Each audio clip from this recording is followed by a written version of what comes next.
very warm welcome to Capital Sports 3.0. I am your co-host for this evening, Alan Moore. We have a superb show coming up. We have two very special guests coming up as well, and we'll announce them in just one moment once I start to speak with Isolt, or before I speak to Isolt. We have a superb show coming up. And something there that I can hear myself speaking in the background, so there you go. One moment once I start to speak with Isolt, or before I speak to Isolt. I don't know where that's happening. We have a superb show and something there that I can hear myself speaking in the background, so there you go. One moment once I start to speak with is that okay now? I don't know where that's happening. Isolt, have you got Isolt, have you got the somebody has Capital Sports on. Have you got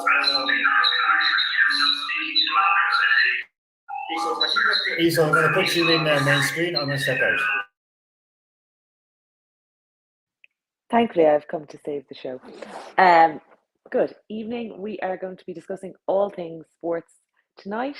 And most importantly, now that Alan has gone, we can have a moment to discuss Spurs being Spursy, because I'm not going to do it with anyone else on the show with me. Obviously, today we managed to see Spurs do what Gary Neville described as the most Spursy thing he had seen. Basically, the definition of being Spursy. We started off being down by 3 goals within a number of minutes of the start of the kickoff. It seemed very much like we were going to get to see the Newcastle game repeated. And when Spurs eventually came back in the second half to level the game at 3-3, they then proceeded to concede within a minute to lose 4-3. And I suppose we have now reached the point where we have to ask how long before the fans, quite literally, start calling in a louder sense, because they're already doing it in the stands, for Levy to remove himself from the Spurs setup. Obviously, with the Newcastle loss, there was some interesting statements came out from both the club and the players where they made it very clear that they were unimpressed with how matters had gone. They went so far as to bring Ryan Mason in now for the second time as their acting head coach, and also to actually take the step of refunding fans for attending the Newcastle game, which is a new one and perhaps sets a dangerous precedent if you are a Spurs fan of more than a few years, guilty as charged. You begin to see that if you're going on Spurs' history, you could end up paying a lot of money out to fans very quickly.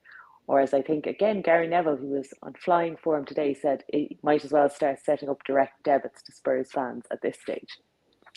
So with all that in mind, coming back to lose 4-3 to Liverpool probably wasn't the worst result imaginable for Spurs. Obviously, they also had a draw during the week. And to cap it all off, we got to see Klopp, who we've discussed on the show extensively, being very Klopp-like, with some really irritatingly nauseous behaviour on the sideline, from his fake diving onto the ground to then actually managing to pull his own hamstring while goading the Spurs coaching box. And I'm not exactly sure who he was aiming it at, but sometimes karma will at least get one person. But we've now discussed it. We're going to pretend that we never have to discuss Spurs and being Spursy again, because Alan has come to join me. And exactly. I've got it all out of the way, Alan. I've gone through it. It felt very much like I've let it out there. I obviously, look, I think it's a very difficult position for Ryan Mason to come back into, and I think he did quite well in terms of the team came back out and they seemed, the one thing actually, that I should say is that Spurs seemed to actually want to fight for the win today, and they played really well in the second half. And you kind of go, it makes it more difficult when it compounds how little interest they had in playing for Conte when you see a performance like that where they came back into it today. It's like the ability is there, you just have to want it, and that's very difficult to accept when your players are being paid as much as they are.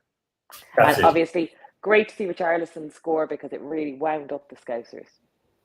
Look, I think as well, it's with Klopp, we know he's a beaten docket. He's gone. He's finished. We can write that off. I think looking at Liverpool, no matter how they seem to have come back, I mean, there's still, this is a team that are battling for 5th place in the table. They're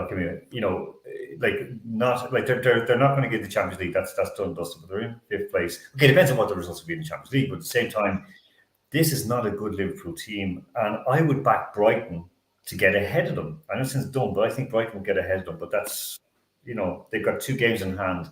Win both those games, Liverpool will finish.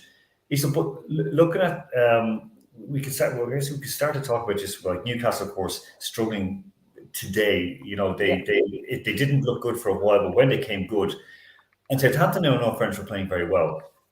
Newcastle went 1-0 down. Then they came back to equalise. I think it was 1-0 at half-time. They equalised then in the second half and then really went to town on them.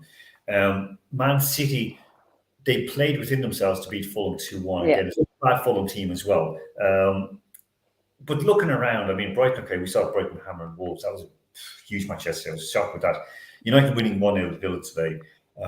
Bournemouth beating a terrible Leeds team. But tomorrow's like Arsenal-Chelsea. This is the last hurrah now for Arsenal. Win tomorrow to go back in the table briefly. They've got 2 games in hand, of course. Yeah. It's Man City's title. It really is, and it feels very much like it at this point. Look, Arsenal have had a very good season. It isn't a season where you're going to walk away. You won't feel like you've just given it away. City are just a better team, and unfortunately, I think they've now, as you said today, playing within themselves. But I just thought, even at the end of the match, when you saw their reactions and like Haaland and the players, they feel very much up for it, and it felt like there was like that big camaraderie that maybe was missing at parts in the middle of the season. I didn't see it as evidently where they're all like, it feels very much jovial and very much all part of the one side. Grealish has obviously come into his own, which is really frustrating. But he has, and he feels like a very much a team player more and more, which again, for someone who I imagine, in my head, he doesn't seem like a team kind of person, but it really is. It's showing that like Pep isn't the best manager in the Premier League by fluke. He is the best manager. I think that's the thing, because I think when you see his frustration when his teams don't play well, his frustration isn't the same to me as Klopp's. When like Klopp today, I found it really offensive, and it wasn't just the Spurs angle. I just thought it felt very childish. I think it's good to have that sort of who will, who won't, like bit of jeopardy around the top 4, and it definitely feels like it's there. I think Spurs, unfortunately, and I know I've said this on the show before, I'm incredibly biased saying this, but I think because they're near the top of the table, the issues with the club have kind of almost been, to an extent, brushed aside. Yeah. And I think that's quite difficult. I think in terms of Liverpool, I think I could see them being pushed out of it. Arsenal, look, they're going to finish second, and we all know no one remembers who finished second, but it's, unless you're Liverpool and they go on about it when they give it away in their own opinion. But I think there's a lot of positives for Arsenal to take from this season, because they don't have the squad that equals Man City. So to be ahead for so much of it, it's actually quite remarkable. And United, look, I think the next season or two, we're going to see United really coming into it. So there's a lot happening at the top of the table. Aston Villa, like, talk about it, a team revitalised when they have a good manager. And I think actually that's probably the best example of a team who a decent manager makes all the difference. And it perhaps shows the lacking ability there for the likes, unfortunately, of Steven Gerrard. And, well, we all know how Chelsea are looking. So, it's been actually a very interesting season, and there's been a lot to actually take from it thus far that's been quite enjoyable in terms of how everything has been going. I have just seen that Ryan Mason has given what seemed like a fairly frustrated interview. I'm going just on body language, but maybe someone like that in the background. That's what you want. You don't want Conte levels of frustration. You need that level of, guys, you should have more pride in your squad. And I think perhaps that came across today, even if it wasn't the result we wanted. But the interesting other battle, and I know I'm waxing lyrical, will be at the other end of the table to see where we go in terms of. Well, we look at how it is now, because Southampton, had they won today, they would have been just, I think, they would have been, what, 4 points from safety. As it stands, West Ham now, they've been they've done fairly well recently, but they've been dragged down into that battle as well. They're 5 points off 18th position. It's a really terrible position that they're in, because Everton, I think they're gone. Leicester City, I think that they have been, no matter what, I know Annie Mac would give out about Brendan Rodgers, that's with a Celtic bias, but I do think that he did an awful lot of good. And a big win for Celtic as well. Oh, of course, yeah, 1-0. Yeah, they're in they have a chance to rewrite history because, of course, the last time not the last time when they was back in the 90s or early 2000s, when they lost to Inverness Caledonian Thistle, they're going to play them down in the final. So that's a good one for them, beating Rangers as well. I didn't realise this, and I don't know if we brought this up on the show before and I just missed it. I didn't realise that away fans from Rangers and Celtic and vice versa are not actually being permitted to go to the opposite games, because I had my cousin's fiance in the house today and he is a crazy Celtic fan, and he was like, oh yeah, so you can't have Rangers fans, we don't have away fans from Rangers when Celtic are playing at home and vice versa. And I was going, what? And he was like, yeah, because of last year what happened after the cup final in Glasgow. And I had just completely forgotten it. And I was like, oh, I in my head, I think I thought it was maybe for one match or something. I didn't realize it was a continuing thing. It's just an interesting side note there. Yeah. But I think Leeds play Spurs on the last day of the season. If you are a team who is potentially facing relegation, I don't know if Spurs hold that much fear to you on the last day when you're motivated. But I don't know. Like, look, I'm looking at this. Leeds have been all over the place, but I do think they're better than the sum of their parts.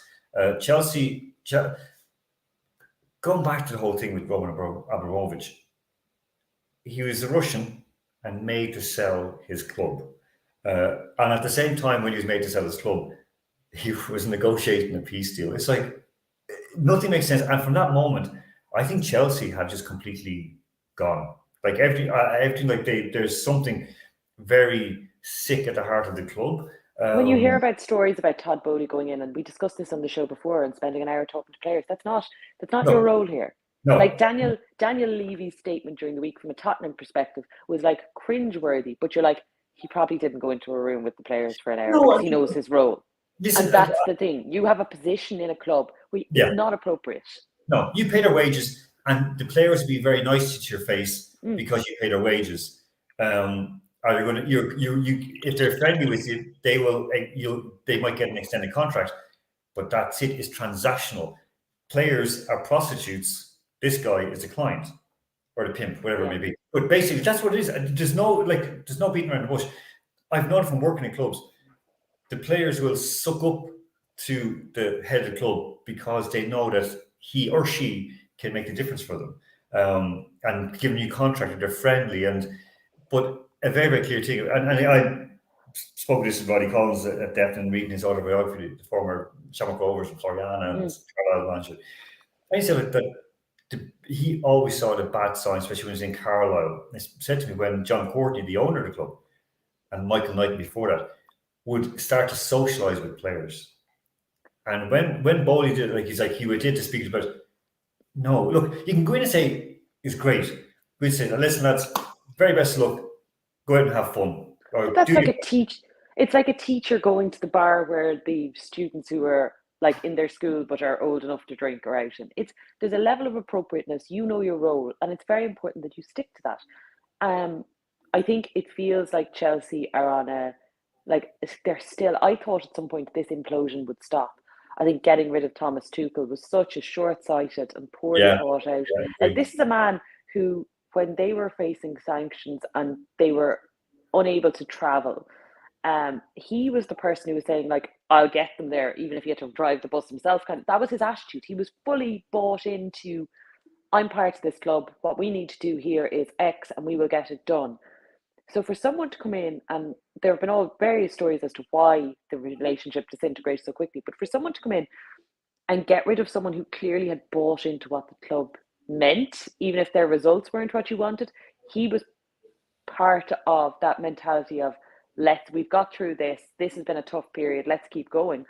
And for a manager to come, or an owner to come in and not realise that, and to make it more about the cult of his personality, is a really bad sign. And I think there's a lot further they can go down from where they are now. Listen, as a very good, very well-known journalist from Ireland told me during the week, he said that you could almost see Chelsea being back to the way they were in the 90s when we used to be watching. They would, for some reason, they were always like one of the games on Irish TV, on RT2 on a Saturday. They always seemed to be playing, and they played in that horrible old stadium. They Kerry Dixon up front, or they had, well, Mark Hughes came in later on, but they had a really poor team. They were kind of a yo-yo club in a way, and that could be they were going to go now. Yeah. And I mean, if we look at, say, for the likes of example, Everton. So Everton, they have the money; they will come back up from the championships. That's done. We know that's going to happen. Leicester City will, they could as well. Southampton could come back up, but they're they are also the feeder club in many ways. Yeah. But by God, I mean, if we look at Chelsea, if they go down, they could go very, very quickly bankrupt, and this is not a fun thing. But look, we want on from that because of course there's a lot going on around the league as well. And one of the things we will speak about is the takeover of Manchester United. So the bids are in. Yeah. We're in. Plot twist. Very much so. Okay, I'm going to leave it to you. When you explain it, and then I'm going to come back on because we discussed this before, and we beat up poor Andrew Flint, yourself, myself, and Keane. So take it away. I suppose we were after realizing that everyone's favorite Ineos owner is actually after giving his bid basically values the club higher in terms of the proportion of the club he wants to acquire for what he's paying. So it basically, he's valuing it at a higher rate, which obviously to the Glazers is more attractive. And they also would still, with his bid, be maintaining a stake, which is an entirely different proposition in terms of financially.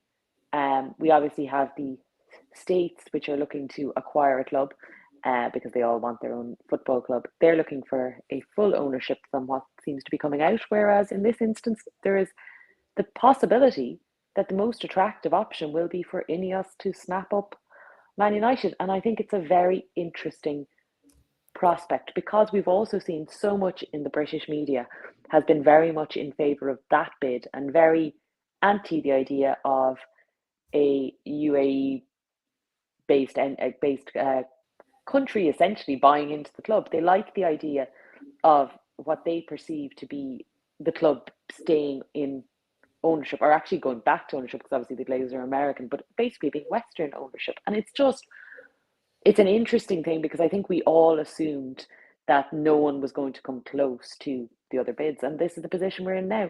The Glazers, like, let's face it, if we've learned anything during the Glazers' tenure, is their biggest focus is the financial side. So then it becomes a call as to whether what they want to maintain in the company, if anything, and will they look at what they consider to be the biggest bid based on valuation of the company, even if it doesn't acquire the entirety. So it's very interesting because they've never run United like a club they have any passion or love for. It's all about what they can financially take out, and in this case, get back.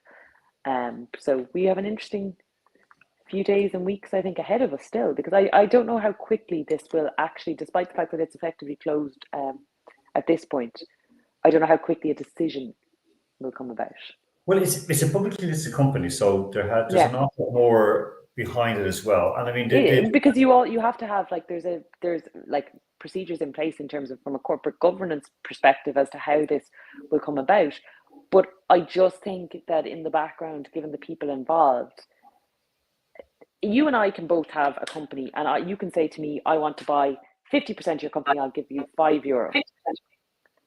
And I can then say to you, actually, I want to sell 100% of the company. You won't give me €10, but you'll give me €7. But I want to divest myself of the entirety. So your €7, while it isn't what I want, it may be better in terms of my end goal. So just because a bid is higher doesn't necessarily mean the end goal will be reached. So it's not like an auction where you say highest bid wins. There's a bit more to how it's offered in terms of what the terms and conditions are. I think for United at this stage, the Glazers out thing, it needs to happen, because I think it's just, there is in the background, there will always be an excuse for when they're not happy with results.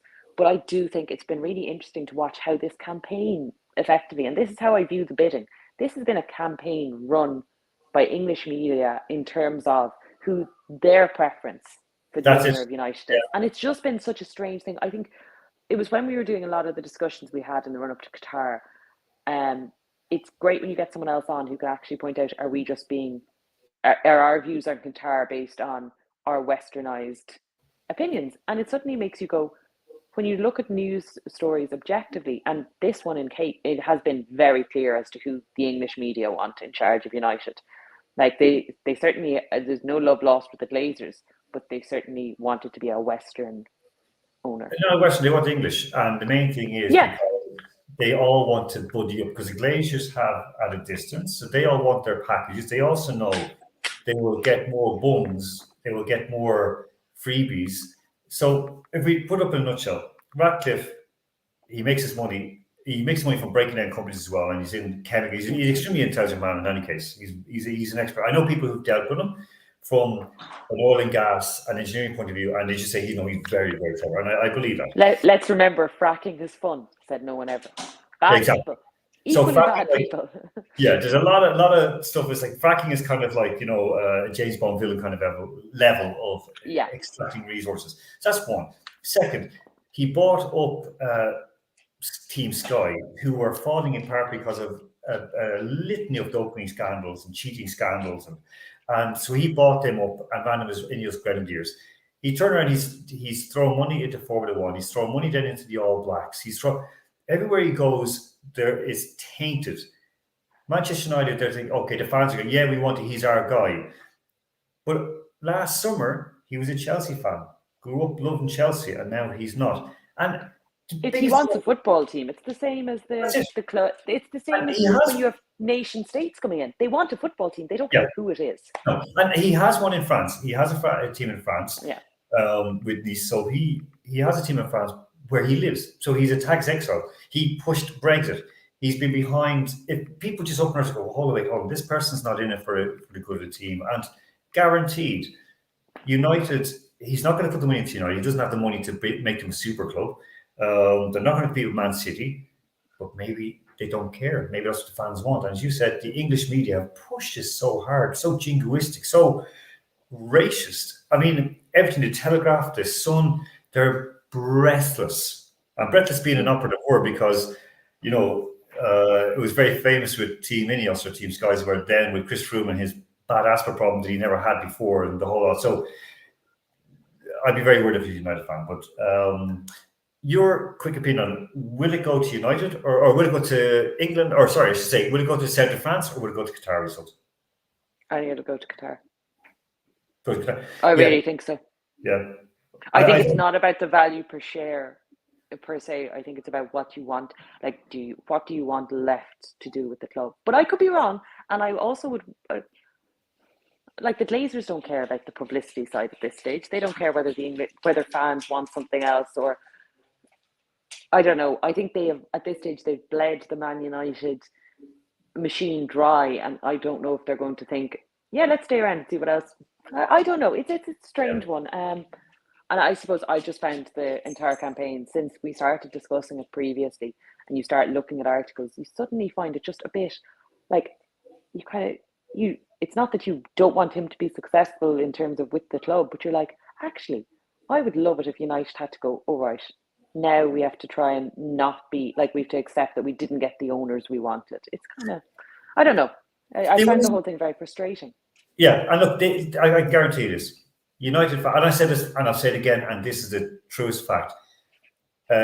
Liverpool fans have been starting to whinge about getting, well, not started, it's been for a while, about getting the Boston people, the Americans out. Yeah. They'll be really complaining. Same with United. If ISIS rocked in, I said it before, if ISIS rocked in and said, we're going to pump in 10 billion and it'll be a super club, they would turn around to be black flags with the white symbol on it for ISIS flying around the stadiums. They would change their jerseys. They wouldn't give two damns. They really don't. Like the Newcastle owners had to ask fans to stop coming dressed inappropriately. I know. I know. Do you know the reason was? David Baddiel, the most right-on person around, and he starts praising Newcastle. I think it's great. It was like, sports washing works. And sports washing is what they do, not what we do. And so Ratcliffe has been sports washing for years, but it's not sports washing because, well, he's kind of one of ours, even though he's moved all his money offshore. But he said, we're going to move on from football because this has been a great chat. I know there's a lot of people watching, people messaging in all over the place. Arthur, this is coming for you. So I'm going to take over from Sky Soccer afternoon. Miss Cody could do Wimbledon instead of Claire Balding. There We go. do need more Irish. I do like Claire Balding, I will say that. I don't know why. It's possibly because she also, what else does she do that I really like? She does a bit of crufts occasionally. And horse racing as well. Yeah, it's crufts. That's what draws me in. All you need to do is put her in the studio with a cute dog, and all of a sudden I'm like, Claire, you and I, we would get on well. I actually, before we go off the football, actually, we're going to go off the football chat. Yeah. But I am just going to mention for any boxing fans, briefly, I'm saying this because the cinnamon dog is looking at me here, Nala.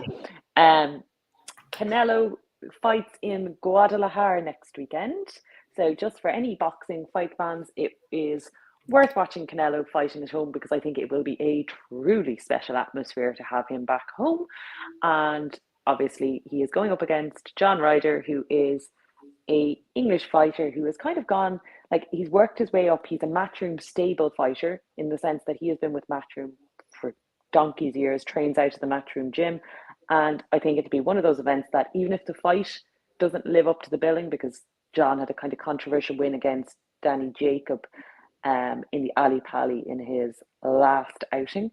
I just love saying Ali Pali as well. But I think next weekend you may get to see one of the really, truly special performances out of Canelo. And if you like the cinnamon one, you don't want to miss it. Okay, all right. So that is next Saturday, of course. Okay, so we are going to go to a very, very short break and then come straight back with a very special guest, someone who I've admired for a long time, and I'm very proud to have with us on the show as well this evening. So in part 2, coming back, we will go to India. So just back after this.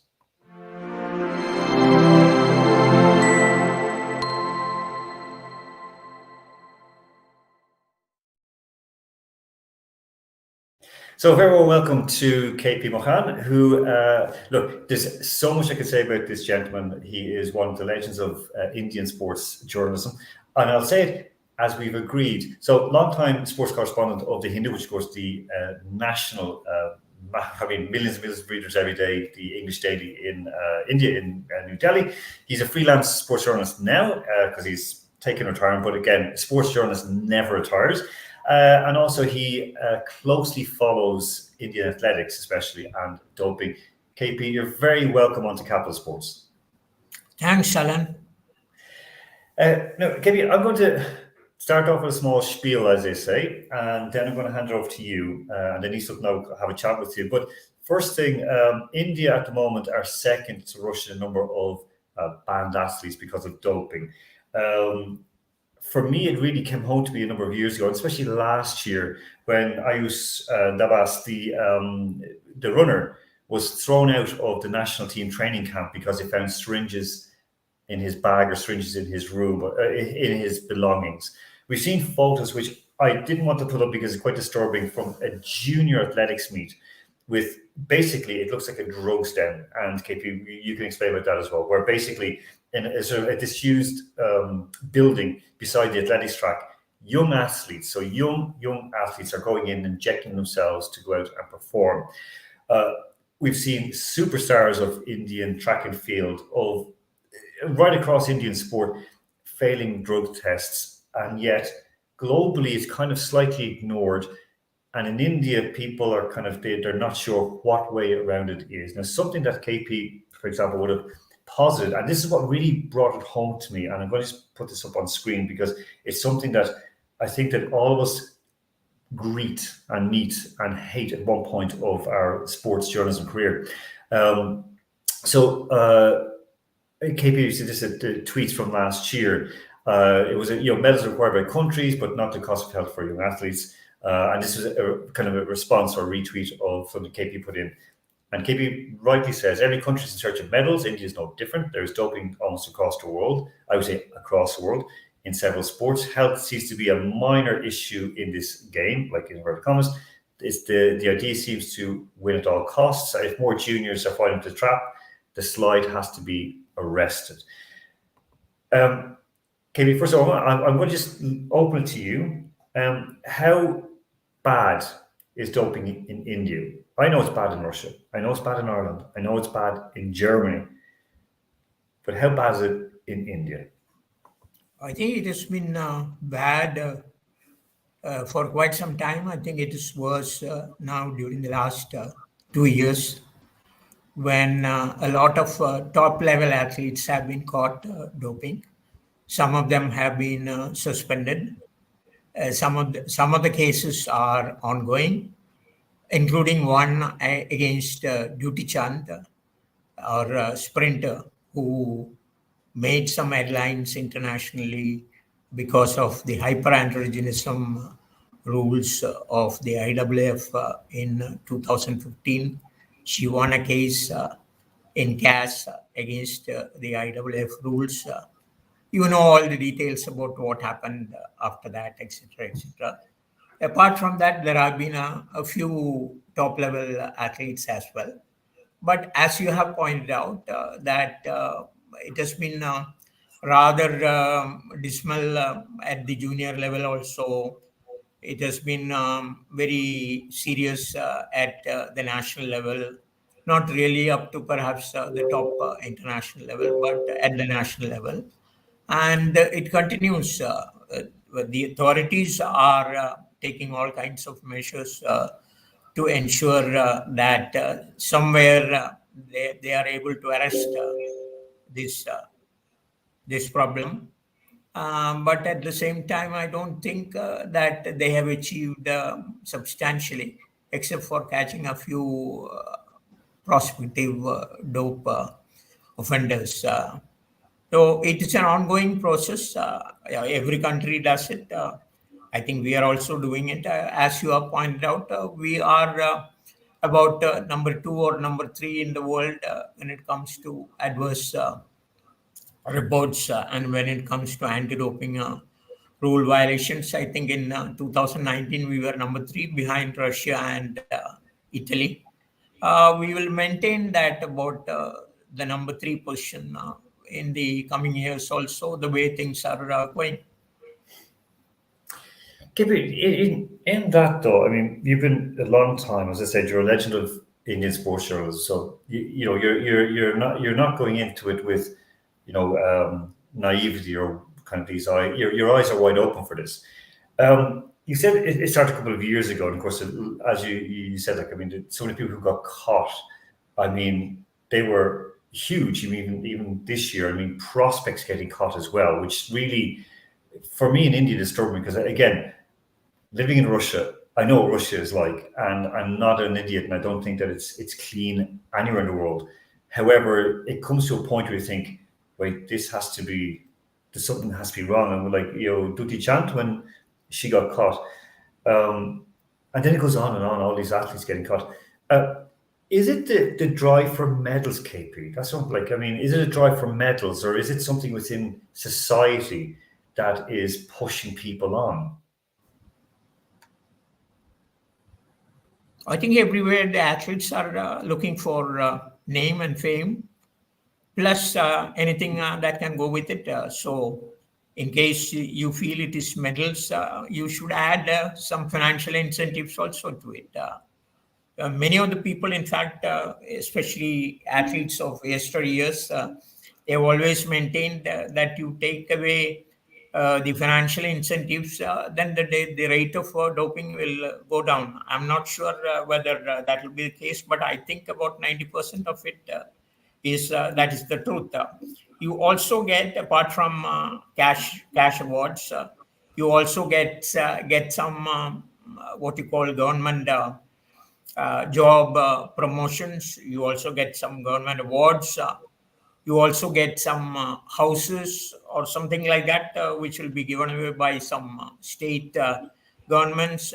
You might also get some automobiles or something like that, or a good job, which will be given by some private institutions, etc., etc. So there is a whole lot of things that you are looking at earning at the end of achieving what you want to achieve at the Asian level or at the global level or whatever it is. We have had very limited success. If you are talking about athletics or even generally in other sports also, we have had only limited success at the global level. That is in Olympics mainly. I think everybody talks about Olympics. We are no exception to that rule. So we have just last time Neeraj Chopra won the gold medal for the first ever medal, in fact, in athletics in the Olympics.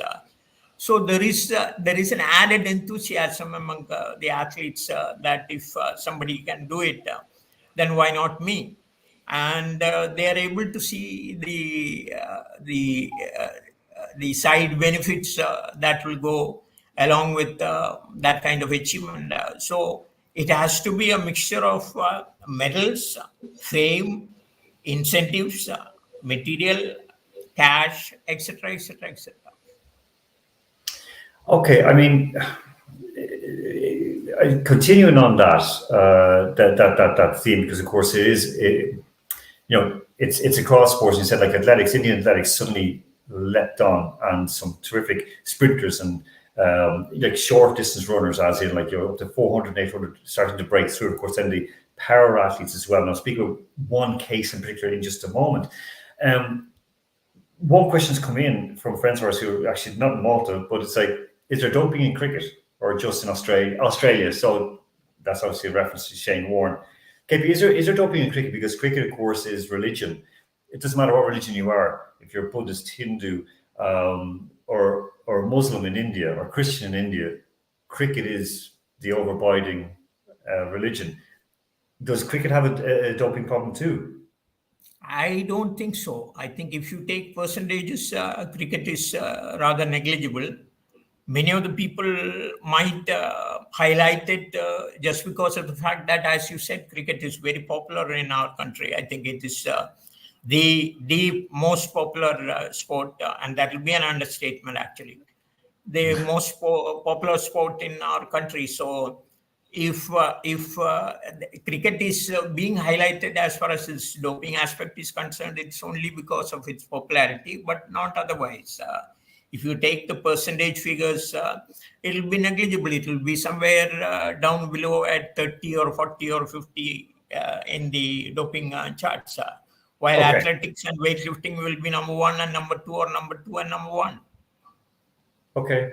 No, again, this is what I was told as well, that there's not like cricket is slightly different, that there might be, but it's not as prevalent. Not that it's a skill game, but I would always say it is a skill game. It's more close to golf, where you can go to a certain level, but a kind of a different kind of level takes over, or a different kind of ability takes over. One thing that cropped up this a number of years ago, and again, this is athletics, and I'm going to push on that, and one about wrestling in just a moment to speak with you about as well. This, of course, this was in power distance throwing, and these two ladies who are here, they had a huge falling out, because on the left is Seema Punia, who's a legend of athletics discus thrower, and on the right is Kapil Kaur. Now, both of them have served. Well, Kaur is still serving a drug sentence. She just got done last year, but both of them have, been caught for drugs. For example, Seema, who's on the left, she's slightly older, she's nearly 40. She was stripped of a world junior title back in 2000 for being caught for drugs. That was when she was a junior athlete. She came back a few years later and won, I think 2 years later, won a bronze maybe. She got done again 2010 and 2006 and so on. Camille Pret on the right was kind of coming through. She holds a national record in India for discus. But there was then a falling out. Camille Pret says that her idol, the person she looks up to most, is Seema. But Seema then went and kind of demanded that there would be a gender test done on her, well, on Camille Pret, sorry. I'm probably saying the names completely wrong, so please excuse me. Where is this now in Indian athletics, and what led to this? Because it did seem to be very, very close at one time. You see, these two girls have been in discus throwers. Both have had a record of doping cases. As you have pointed out, Seema is a junior back in, I think, Kingston. When she was caught for, I think, pseudoephedrine, something like that. Her title was taken away. And next edition, she won a bronze medal. The curious part during the last few years had been that Seema had been training in Russia. I think you must be aware of it.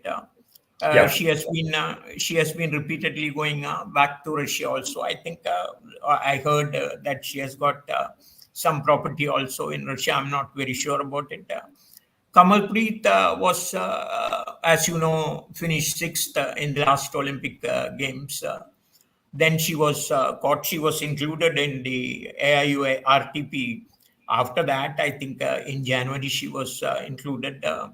In March, she was caught and she took the easy way out with a 3-year suspension for a steroid violation. This is there among, I think now it is pointless to say whether it is there more in throws or jumps or something like that. I think across the board, whether it is sprinting or whether it is 400 meters or whether it is long jump or triple jump or whether it is discus or shot put, you have doping going on, whether it is in the men's section or whether it is in women's section, it is going on. You mentioned something about the gender aspect. At that time, the rules were such that there was no gender test in discus throw, for example, or no throws, in fact, for example.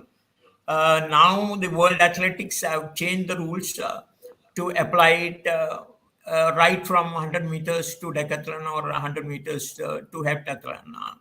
So the rules have changed. I don't know who all will be affected. Whether any of these charges or allegations that were made would be followed up or not. I think let Kamalpreet come out of her doping suspension first, and then they'll be able to. And this applies to, by the way, this applies to Duty Chand also. Yes, of course, yeah. Yeah, as I mentioned earlier, Duty Chand is under provisional suspension at the moment. She is on an Austrian violation, and it's not a steroid. It's not connected with testosterone. So when she is able to come back, I don't know whether she'll come back and continue. But as and when she is able to come back, these new rules will apply to her as well, and apply to anybody else who might have escaped testing so far now. Again, that's a good point. I didn't want to bring up about Duty Chand. I was like, for me, it was a very, very difficult situation for her and for the whole, kind of, she was being down for doping and then down for, not being female or, again, it was enough. But Kamalpreet was, I just thought it turned very, very nasty very, very quickly, and I couldn't understand what had happened, why the fall. That was Isla. Do you have a question for KP? Sorry, before we move to the last question with him. I suppose when we're just discussing, KP, about younger athletes, as Alan pointed out at the start, we've seen, not in India per se, but we've seen in the likes of South Africa, where younger and younger rugby players are starting doping because of the opportunities that come their way as a result of doping. And do you think in India now the problem is more centered around younger athletes doping to get ahead, and as you said, to get the opportunities in terms of sponsorship, in terms of career choices, whereas historically we would have seen maybe older athletes doping in a sense that to prolong careers, etc. But do you think India has a problem with younger athletes doping more so than more seasoned athletes? That's right. I think younger athletes are perhaps more keen to dope because, as you mentioned, it opens up employment opportunities. It opens up promotion, as I mentioned earlier. It opens up promotional avenues, and it opens up free house, free land, free, etc., etc., etc. So it is first step is for you to get a job, and if you can sort of dope and start winning at the national level, I think there are public sector undertakings in India, including the big companies, railways, police, etc., etc., which are ever willing to take you in. and then there are bigger paying companies in the oil sector, for example, which are also government undertakings, which are well paying, which will give you all kinds of facilities, etc. Nowadays, there are private sponsors who will be able to take you in and take care of all your expenditure, etc., apart from giving you some financial incentives, monthly incentives. The government itself gives financial incentives to select athletes who are being prepared for the Olympic Games. At the senior level as well as at the junior level.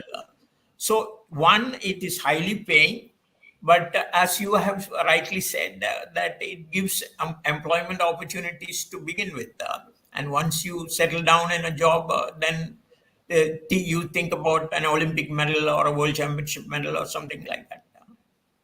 Yeah, I think Callum Fitch, she works with Indian Railways, and as I know, well, apart from that disgusting cartoon in a German magazine last week where they basically said that now that India has surpassed China in terms of population, they had like a German high-speed train going along, and then a train from India with like people crawling all over the carriages and so on, which which was funny for a second until you go, wait, hold on, no, that's not right, and especially the fact that Indian Railways have really upgraded and they have speed trains going everywhere in the metro. And on that kind of political note, we're going to move on to the next very final question, because we're going to then let Kippy go to see, because it's very, very late in India right now.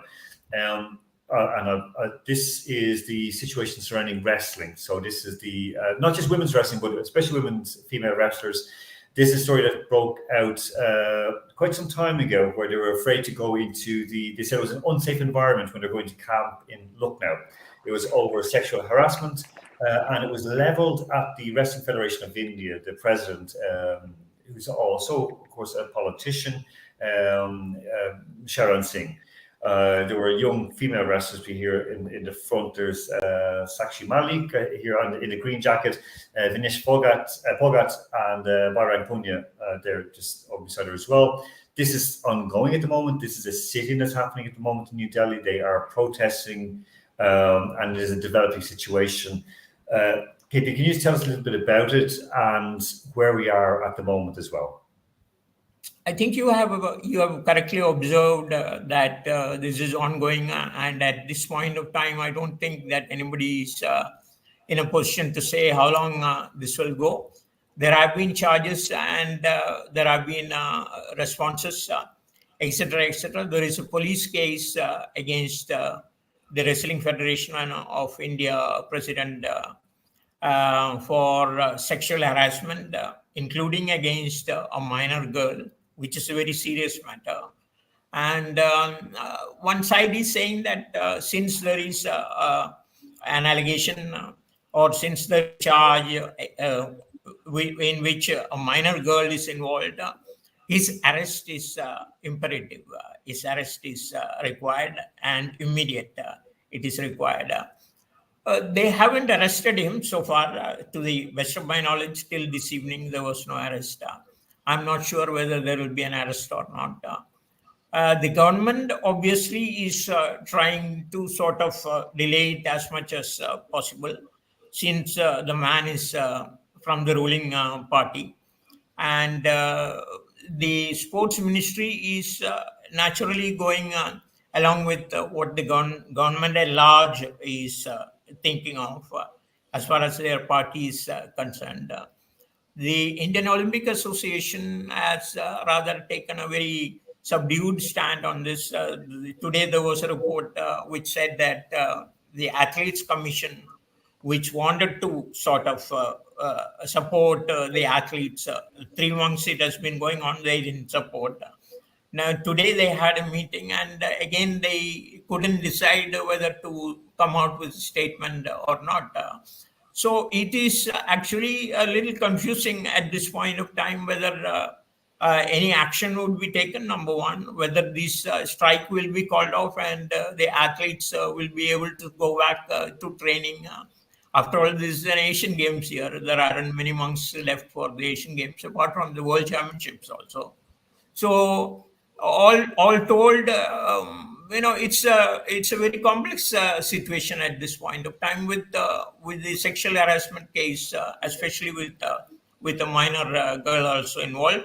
There are political implications also. There are some political parties which have come forward and supported the wrestlers, which is good. I don't think that there is any harm in it, except that it should not be completely hijacked by the political parties.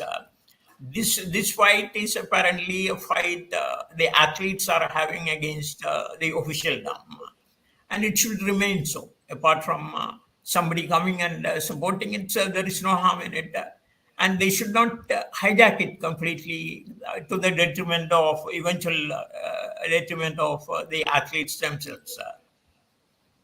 Again, and I think of that. I mean, we've seen in Ireland, especially when a political scandal broke out against one Irish politician, immediately it was then hijacked to say, "Oh, it's because of this," instead of actually talking about the facts. And again, I hope that there is closure in this case, because some of the allegations are very serious, and at least the police now can move, because they brought in, I think, Mary Combe, the boxing superstar. She was involved in heading up an investigative committee. So hopefully they will come to an end on this and a good conclusion for all.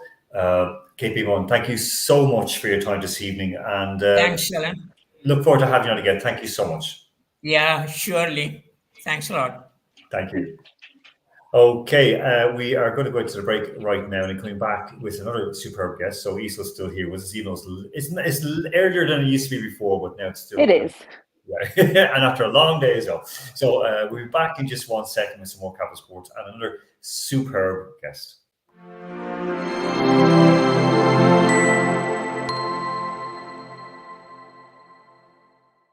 You're the first trans woman to pave the way here in road racing here at Tour de Gila. Yeah, this is your second year, but the first one to be racing on this level. When are we going to be able to talk about all of this in an open forum? I mean, from both, it seems like, just like on both sides, it seems like voices are being silenced, but, whatever the answer is, you're paving the way, you're making strides. How important do you think it is for all of us on either side to be able to speak about this openly without both sides being in fear of being retaliated against? Yeah, I mean, I think a world of open and productive dialogue that comes from a place that's like graceful and sincere is really positive. I mean, I think, I think, keeping, I think good faith discourse, that's sort of grounded in love and caring for others is a positive thing. And I think when the discourse takes place in that context, I certainly appreciate that. And enjoy being in conversation with people, and also I'm very grateful to be in a peloton that's like, I think how has it been? I mean, for you, how have you had any issues or things personally you're okay as far as racing in the peloton?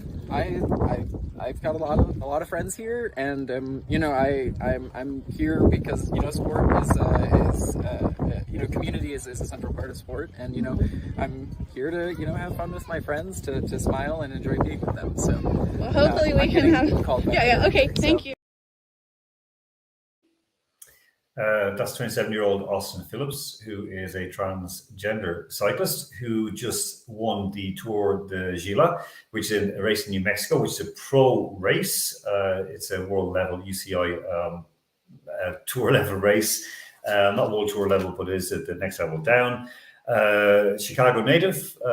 Last year, she did very, very well in the race as well. I think won a stage and also placed quite highly. And this year, won by 10 seconds against the second place woman, and won King of the Mountains as well. A lot of scandal around it, a lot of questions around it. People like asking, why is she allowed to race? This is wrong, and why are female athletes not speaking out? Just an interesting point is that Austin races for the Amy D team, the pro cycling team, which is named after Amy Dombrowski, the young woman, the young American cyclist who was killed very, very young, tragically young, while out training in Belgium. She's based in Belgium. She got hit by a truck. Now, to discuss this and an awful lot more, we're going to bring in someone who's been a 3 times US champion in time trialing, 3 times US champion on the road. also won stage in Tour de France, finished third twice, and she can explain this further herself. Was also silver medalist in the World Time Trials and fourth in the World Championships herself. So delighted to welcome on Inga Thompson. Inga, a very warm welcome to Capital Sports. How are you doing this evening? I am doing quite well. Thank you for having me.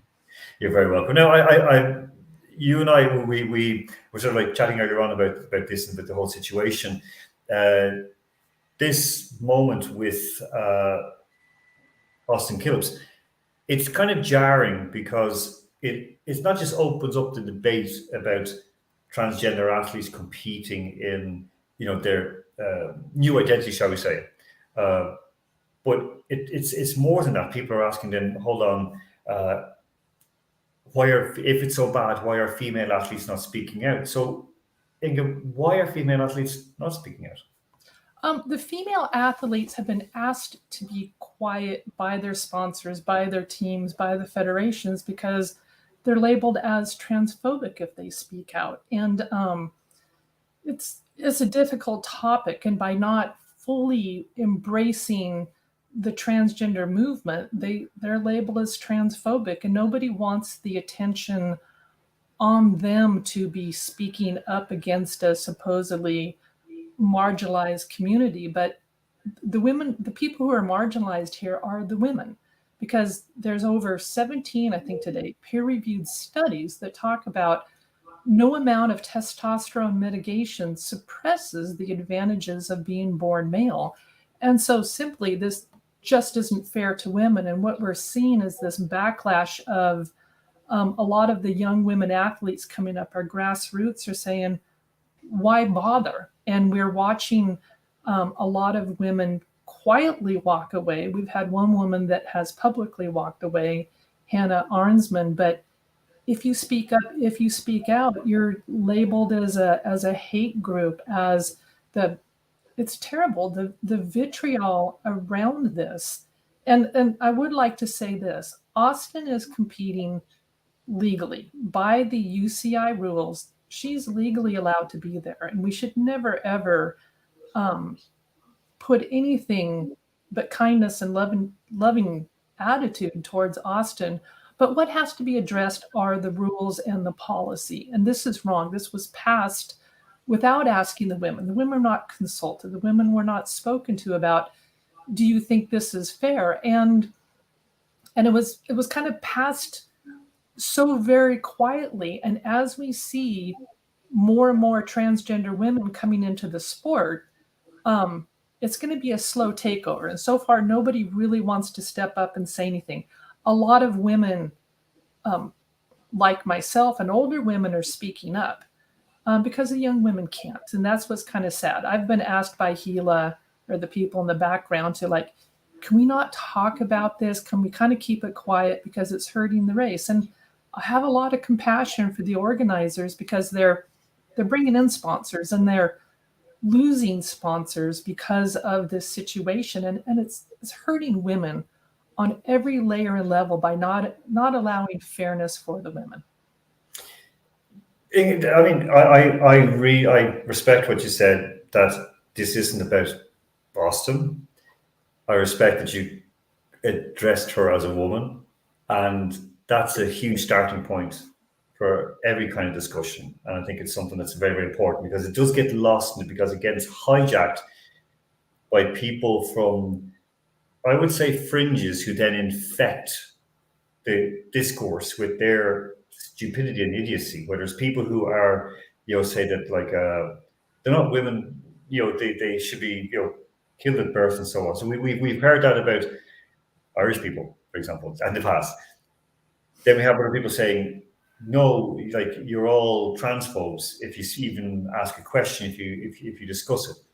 When it's not. When you speak with people who have, for example, transitioned, they will say, no. It's this kind of, we discussed it there a couple weeks ago, this whole mono block, where basically it's all people lumped into one. And as you rightly said, this is based on flawed science, flawed issues.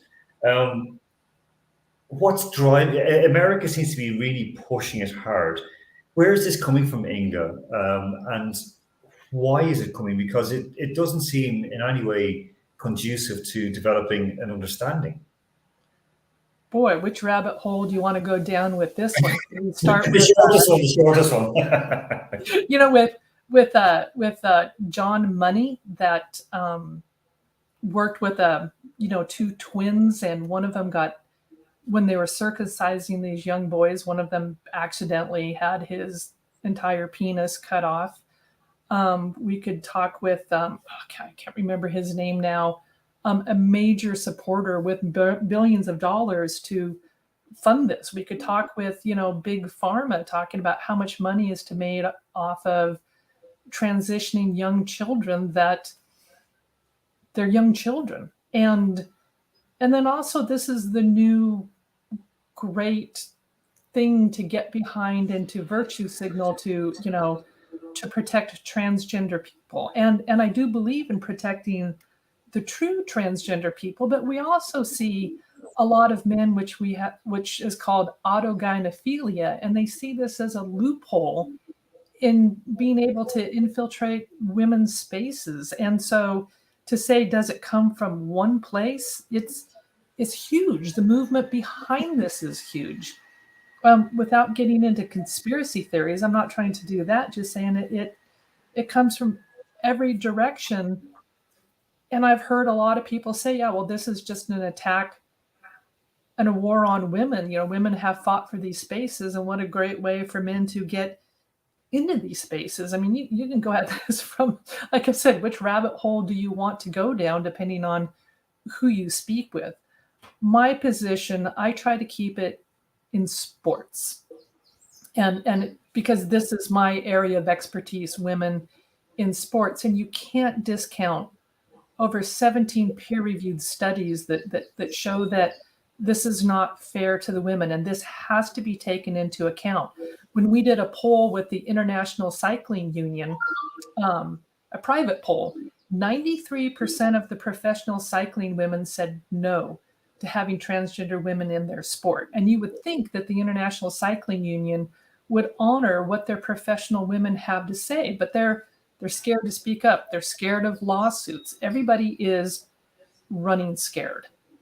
And it's going to take the masses to finally say, stop this. We have a small percentage that is running sports and controlling sports. Do you think, Ingrid, because I mean, we all know like this, the whole situation, that the classification that the UCI and US Cycling, and just recently I found out about, say, for example, Travis Tygart and what he's earning years more than the Chief Justice of the US Supreme Court. So, I mean, the people at the top of the associations, doesn't matter the country, they really don't care about athletes that much. It's about political power and money. And we just discussed that just recently, heard it with KP. In regards to wrestling in India, this is all based on this 2016 decision in Toronto, where the IOC needed a way to limit their liability and got it out. It doesn't seem to care very much about the athletes. What would be the solution on that, and what do you reckon? What's your opinion on this 2016 decision, and that has us here where we are today? Boy, that's a tough one. I think the women's category needs to be protected. And I think a transgender category should be set up, and or to make the men's category open. And a lot of the arguments you hear is like, well, we can't add more categories because financially it's just not feasible. But if you have age categories and sex categories and disability categories and Special Olympic categories and weight categories, I mean, you have categories everywhere. So how come we can't honor these transgender athletes? Because right now, where do the transgender men go, the women who identify as men? How come nobody is speaking up for these athletes? Which is why I'd like to advocate for a transgender category. I've heard that one shot down. One of my arguments is that the men should be more accommodating of the transgender women, the transgender identifying males, to be racing with them. And to advocate for athletes to be taking drugs in order to qualify for a category that they wouldn't normally qualify for seems like it goes against the doping rules that we have established, that you shouldn't be taking drugs when you're in sports, and yet we're advocating for these transgender women to be taking drugs to qualify for a category that they wouldn't normally qualify for. Well, where do you stop with that one? I mean, I don't even want to speculate on the rabbit hole we could go down to.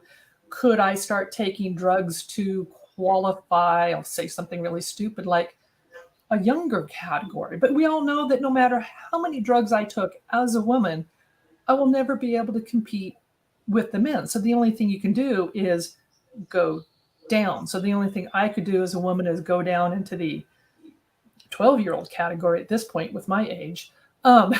It seems to me that sports should be such that we're keeping drugs out of sports. That should be the baseline. And like I said, encouraging an athlete to take drugs to be in sports, like if you were to have a man that has a high amount of estrogen in a natural environment, the medical community would say, this is not healthy for this body. We need to bring up their testosterone, lower the estrogen. And yet we have the medical community saying, let's take a male body, put it on estrogen, and cut it. It just doesn't even make sense to me. No. I mean, you're dead right. I mean, we all know, and again, I've been interviewed by Paul Kimmich, the former the Irish champion and racing Tour de France race with Fago and so on in Europe. And as he said before, that when we thought with the UCI, like expecting the UCI, for example, to do the right thing. I mean, it's like cycling now, because that's what you're a cyclist. We're talking about cycling. Expecting them to do the right thing is just not going to happen. I mean, for example, when you were racing, it would have been seen as one of the times when it was, there was horrendous kind of abuse of drugs. I mean, how difficult did that make it for you racing? And did you ever think that maybe, as you mentioned, like if I did the drugs, I'd win the Tour de France, not just finish third, and look at someone who might have been doing something? Was there ever a temptation there for you to do that? Oh yeah, they were definitely offered to me when I was racing. I mean, my example is always used to be when I first started, I was, first, second, third year rider, and I was beating Jeannie Longo. And not all the time, but it was a fair fight. We would go back and forth in the general classification. I'd win a race, she'd win a race. Wait, Inga, first tell our listeners, some people who already know this, who Jeannie Longo is. This is someone who was put into the Hall of Fame for the Tour de France last year. So just who she is. Longo is arguably one of the most decorated women athletes out there, up with, Voss or Annemiek van Vleuten. Close to 50 national championships, maybe 5 Olympics. I've only got 3 Olympics and 10 national championships. But I mean, that shows you how dominant Longo was. And she was already an exceptional rider up until the point of 1987. Like I said, I called it was a fair fight. It made women's racing fun to watch because we had this, I'd win one, she'd win one. And then when she started taking EPO or steroids, whatever her cocktails were at that point, I couldn't touch her. I mean, I used to be able to outclimb her, solidly outclimb her, and she'd put 10, 15 minutes on me in a climb. And ultimately, it's devastating. You have this attitude of, why bother? Why bother if it's not a fair playing field? And it's one of the reasons that I quit the sport was I am putting my heart and soul into this to continually get second or third. And this is one of the reasons I'm standing up for the women racing right now, is because when we look at Tour of Gila, we see women putting their heart and soul into it to get second or third.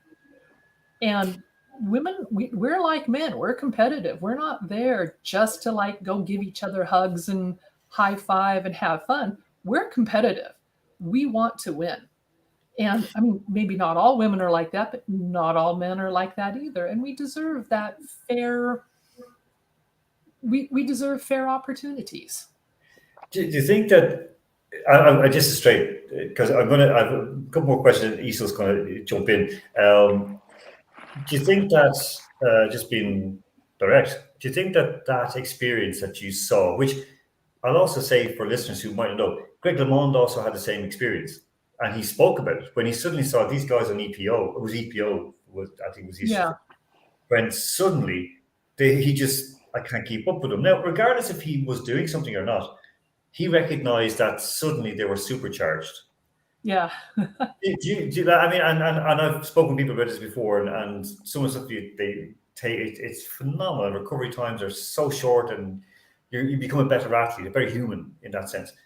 Do you think possibly, just in this sense, that your experience of this, of being this kind of feeling of being cheated, you didn't say cheated, but they're my words, but do you feel that this could maybe cloud your vision of the situation now?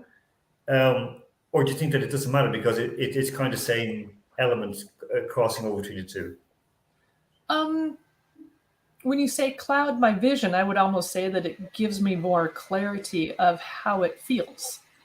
When you have, a trans identifying male step in, and let me back up here a little bit. There's a reason why they ban athletes after they've been caught taking testosterone, because it takes you up to a level that you never could have gotten naturally. And then when you go off the testosterone, you come down a little bit, but you still have, you're still way better than you ever used to be, because the testosterone allowed you to train so much harder. So now you have a man coming in whose body has been bathed in the testosterone his whole life. There's no bringing that person down from that level to be with the women. I mean, the mitochondria, they utilize their fuels better. Their lungs are bigger. Their heart is bigger. Everything. There's no mitigating that. There's no uncooking the egg. Yeah. Do you think that? I mean, I'm with you on this, and people who spoke before would also agree on this. And we kind of, when we spoke, we've already said it, when people being lumped in together to one big kind of group, or monoblock, as I always call it. Do you think that we need to, first of all, look at this really badly drawn up in a hurry, and also that there's going to be a lot coming out of it as well in the future, this 2016 document from the IOC that has just messed things up completely, where you have transgender women, as in Austin Killips and of course Leah Thomas, competing. Do you think that and what I'm trying to say is that there's a difference between transitioned and transgender? So transitioned, it's a completely different, it's a different situation. Do you think that, if they took physiologically, physiologically, yeah, sorry, yeah. If they take 5 years off after a full transition, would that help? Would that make sense? Or is it still kind of just going around the same circle? We're still going around the same circle. One of the studies that I read, that even after 14 years of testosterone suppression, it hasn't mitigated the advantage. But back to, you can't uncook the egg. A woman can never compete against a male body that has gone through a lifetime of testosterone, which is why when World Athletics did they had to have started suppression or testosterone suppression before they went through puberty. I can kind of see that, but testosterone, the male body gets bathed in testosterone in the womb and small surges before puberty. And then when they hit puberty, they have the final surge. And so that's an area that I'm not going to speculate in. I can just, kind of quote the science here. Mm-hmm. But once you hit puberty, yeah, they at least, International Cycling Union at least has to go to what World Athletics did. And then the rest of that argument could potentially be sorted out later. Okay. I did one little addition before I head over to Isel's, was that we have heard Joe Papp, who was a guest of the show before, and he even gave evidence, spoke about supplying drugs to Jeannie Longo's husband. I just came back into my head right now. Yeah. And he told me about it. And then off air, he went through the whole thing and we discussed, and he showed me the information and what he did, the whole lot. And he said that last year when she was standing there getting an award and is in the Hall of Fame, he was like, wait, hold on, how can this happen? And I always think the same. I've spoken with a range of people involved in cycling. I always think that it's not good if the Americans or whoever else do it, whether it's chemical doping or motor doping. Europeans are allowed to do it because, well, it's Europe. So it's kind of that. So again, that's a little tiny aside, a little backtrack. But Aoife, I'm handing over to you. Sorry. So you've been waiting patiently. So over to you. Sorry, go ahead. I suppose we've talked extensively with Kristen Worley, and that perhaps it does definitely cloud my judgment, because I think there's a lot of science discussed, and the suggestion is that this testosterone is this. When you transition, you are essentially breaking down your body in a way where you're not magically going to stay at the same strength level still. Your body is changing entirely. And as Kristen has explained on multiple occasions with us, thankfully, on the show, about the fact that you are essentially going off a cliff in terms of without testosterone being produced, because when you have fully transitioned, you have essentially changed your physiology going forward into the future. And to me, I feel there is a lot of scaremongering about the idea, because we lump everyone in what we consider the trans category as being the same. Transitioned athletes are being used in a lot of cases as a scaremongering tactic, because if Austin was winning every single race, every single week, there would be some basis for suggesting, oh, this is going to affect the cis women's category. But we saw Laurel Hubbard and I suppose the answer, I'm just curious as to your answer to it, because we saw Laurel Hubbard continually referenced as Laurel Hubbard going into the Olympics in weightlifting, where we're not going to see anyone be able to come close to competing with her. And the reality was, Laurel was injured very early on in the competition and essentially had maneuvered her way to getting to the Olympics, not because she was more stronger or competing better than the cis women in the category, but because due to COVID and various other factors, her path to qualify was easier than a lot of her competitors. So do you think there is a risk that perhaps there is a lot of scaremongering, giving the idea that there are these infinite amount of trans athletes out there who are going to come in and somehow destroy cis women's experience of sport, where the reality is cis women are still winning a lot of the competitions, even where transitioned athletes are also competing with them, where they are fully transitioned? It just, like World Athletics, I suppose, their stance doesn't mean the approach they've taken doesn't necessarily mean that it's the correct approach. They seem to have decided they will pick and choose the science they like. Like, where are all these trans athletes that are supposedly going to come in? And I think it is a lot of scaremongering. And I think we have seen with Laurel Hubbard, who is probably one of the most famous transitioned athletes on a global scale, we have seen that the reality that people would like to let us think that transitioned athletes are going to come in and win everything didn't come to pass. When you watched Lance Armstrong, he didn't win. Sorry, I will just say, sorry, there's a difference between taking medication as part of transitioning and taking drugs to dope. They are not the same thing. So when the suggestion that if you're going to compare Lance Armstrong to that didn't come back in. So Ingrid, go ahead.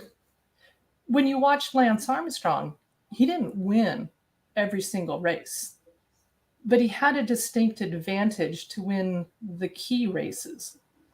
And to have a man who has transitioned into women's sports, and the advantage has not been mitigated. They have an unfair advantage. Are they going to win every event? No.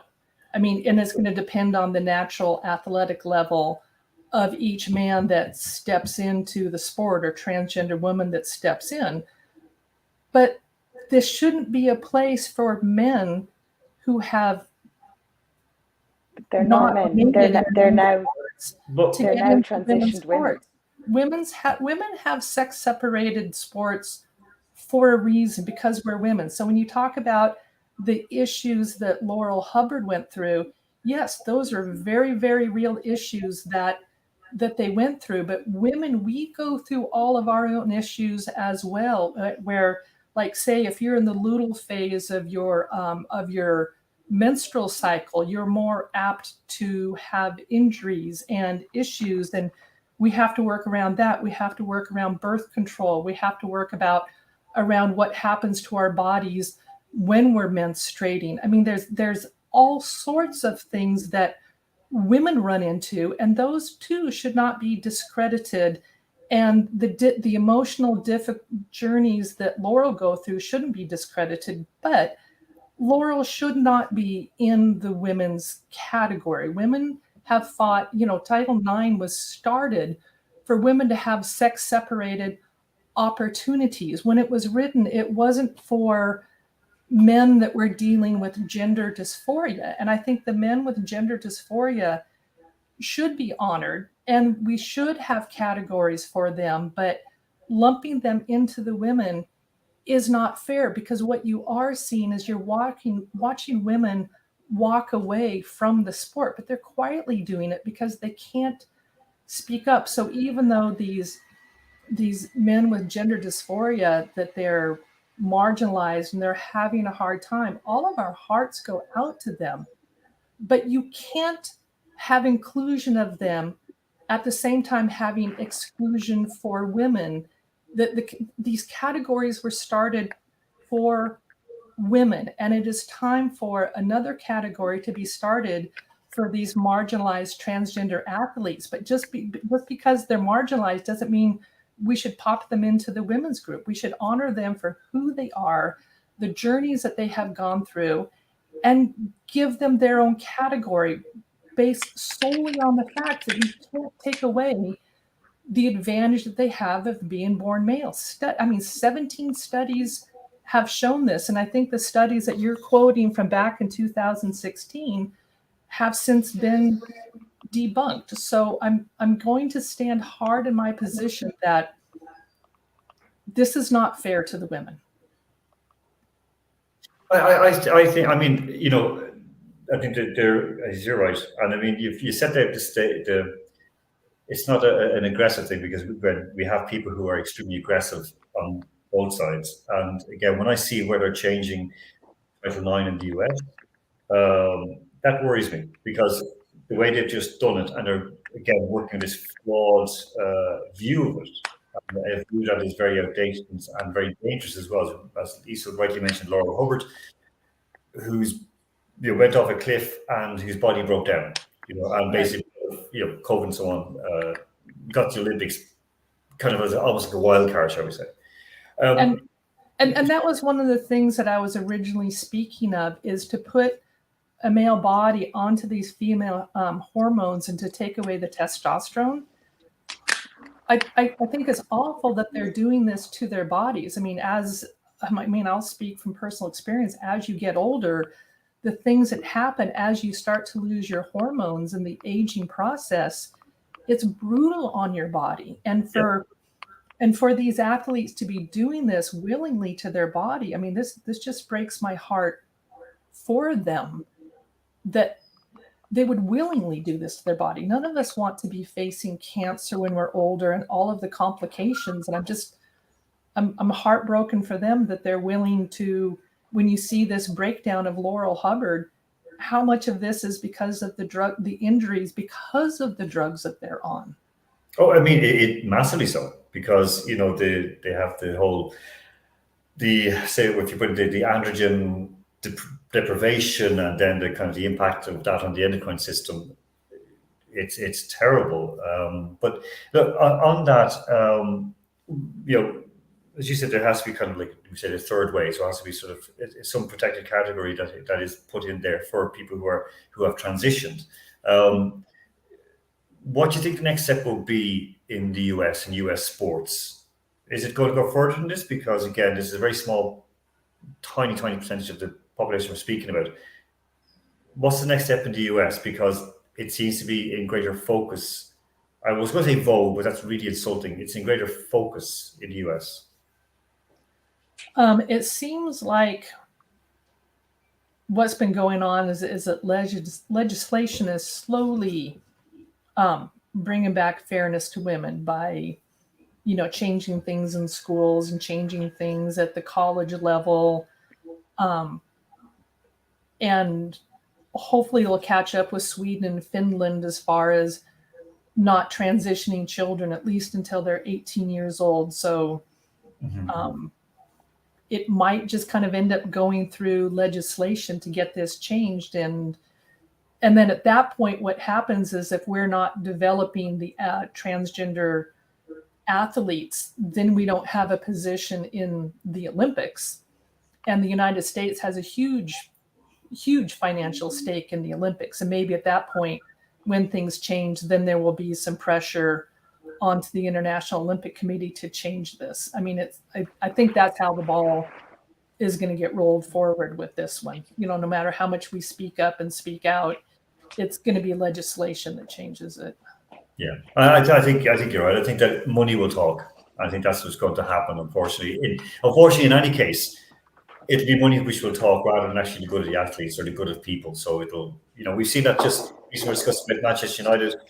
Money will talk rather than actually the good of the game. So, Inga, thank you so much for your time today. Thompson, Isa, thank you so much for your time. I know I won't say what you're doing next weekend, but I'll leave that. There will be pictures in our WhatsApp group. Don't worry. Yeah. We'll review it next week. So, thank you for your input. Thank you so much very much, guys. Have a good night. Thank you so much for your time. Thanks. Bye. And on that note, we'll say good night and goodbye from this episode of Capital Sports 3.0. Again, thanks to KP, thanks to Inga, for Isot as well as always. Thank you so much for being a wonderful co-host. I hope we've opened some minds, opened some ideas about how we can move forward with things, whether it was doping in India or sexual abuse for young athletes, whether it's the whole debate around transgender, transitioned. We don't lump them all together. We have to look separately and try to treat every case on an ongoing basis. So on that note, I'm Anna Moore saying take care of yourselves and each other and talk to you next week.